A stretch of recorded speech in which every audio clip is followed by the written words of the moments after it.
Magandang araw. So ngayon, magsasagot tayo ng mga usual na questions sa amin. For example, ilan daw ba yung inaalagaan naming manok? Batch 1 namin kasi, bumili kami ng 96 heads, dumating nung November.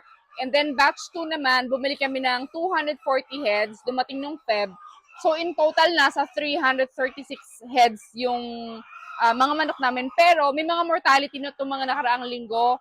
Ngayon, nasa 331 na lang sila.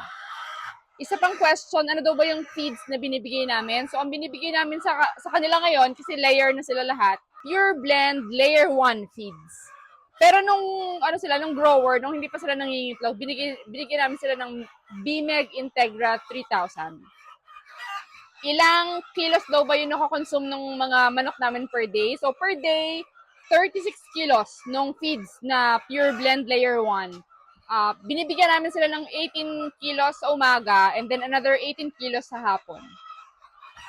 Isa pang question is, ano daw ba yung binibigyan namin vitamins dun sa mga manok? So, nung mga nakaraan kasi, binibigyan kami nung supplier namin ng feeds ng libreng vitamins. Yung San Miguel brand siya, tapos color gold yung foil niya.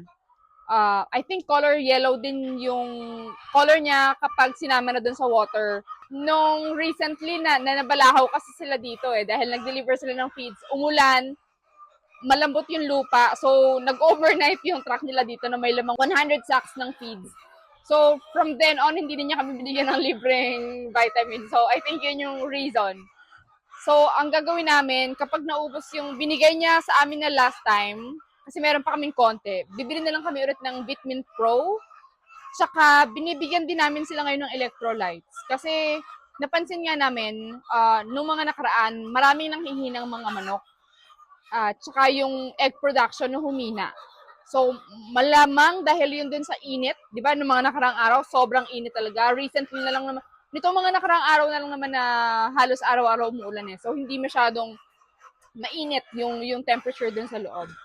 So, yun yung mga usual na questions sa amin. So, gusto ko lang i-answer sila through a video instead of me answering them by one by one. Pero ina-answer ko pa rin naman sila one by one. It's just that para dun sa mga susunod na mga manonood, at least aware na sila dun sa mga usual na questions sa amin.